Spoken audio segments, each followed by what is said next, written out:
Chapter 7. Gratitude. The illustrations given in the last chapter will have conveyed to the reader the fact that the first step in getting rich is to convey the idea of your wants to the formless substance. This is true, and you will see that in order to do so, it becomes necessary to relate yourself to the formless intelligence in a harmonious way.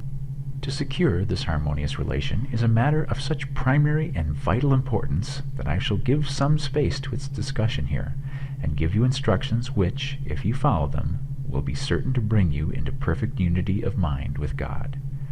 The whole process of mental adjustment and atonement can be summed up in one word: gratitude. First, you believe that there is one intelligent substance from which all things proceed. Second, you believe that this substance gives you everything you desire. And third, you relate yourself to it by feeling a deep and profound gratitude.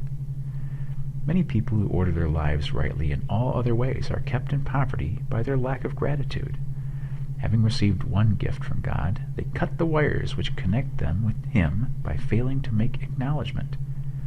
It is easy to understand that the nearer we live to the source of wealth, the more wealth we shall receive.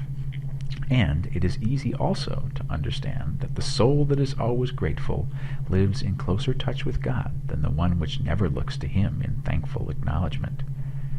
The more gratefully we fix our minds on the Supreme when good things come to us, the more good things we will receive, and the more rapidly they will come. And the reason simply is that the mental attitude of gratitude draws the mind into closer touch with the source from which the blessings come. If it is a new thought to you that gratitude brings your whole mind into closer harmony with the creative energies of the universe, consider it well, and you will see that it is true. The good things you already have come to you along the line of obedience to certain laws. Gratitude will lead your mind out along the ways by which things come, and it will keep you in close harmony with creative thought and prevent you from falling into competitive thought. Gratitude alone can keep you looking toward the all and prevent you from falling into the error of thinking of the supply as limited, and to do that would be fatal to your hopes.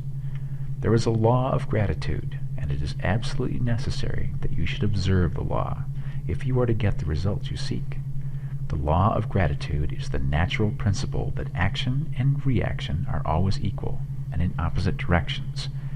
The grateful outreaching of your mind in thankful praise to the Supreme is a liberation or expenditure of force. It cannot fail to reach that to which it is addressed, and the reaction is an instantaneous movement towards you.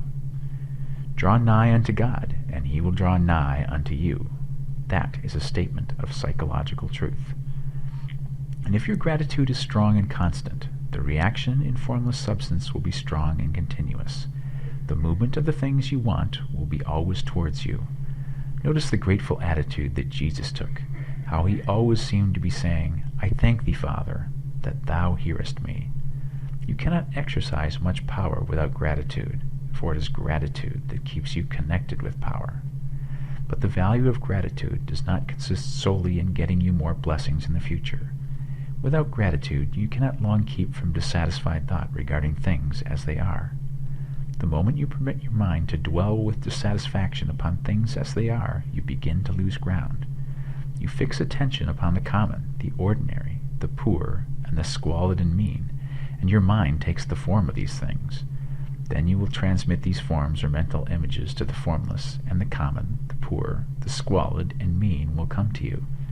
To permit your mind to dwell upon the inferior is to become inferior and to surround yourself with inferior things. On the other hand, to fix your attention on the best is to surround yourself with the best, and to become the best. The creative power within us makes us into the image of that with which we give our attention. We are thinking substance, and thinking substance always takes the form of that which it thinks about. The grateful mind is constantly fixed upon the best, therefore it tends to become the best. It takes the form or character of the best, and will receive the best. Also, faith is born of gratitude. The grateful mind continually expects good things, and expectation becomes faith. The reaction of gratitude upon one's own mind produces faith, and every outgoing wave of grateful thanksgiving increases faith. He who has no feeling of gratitude cannot long retain a living faith, And without a living faith, you cannot get rich by the creative method, as we shall see in the following chapters. It is necessary, then, to cultivate the habit of being grateful for every good thing that comes to you, and to give thanks continuously. And because all things have contributed to your advancement, you should include all things in your gratitude. Do not waste time thinking or talking about the shortcomings or wrong actions of plutocrats or trust magnates. Their organization of the world has made your opportunity. All you get really comes to you because of them. Do not rage against corrupt politicians. If it were not for politicians, we should fall into anarchy, and your opportunity would be greatly lessened.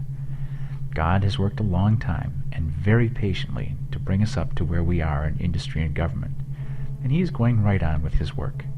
There is not the least doubt that He will do away with plutocrats, trust magnates, captains of industry, and politicians as soon as they can be spared.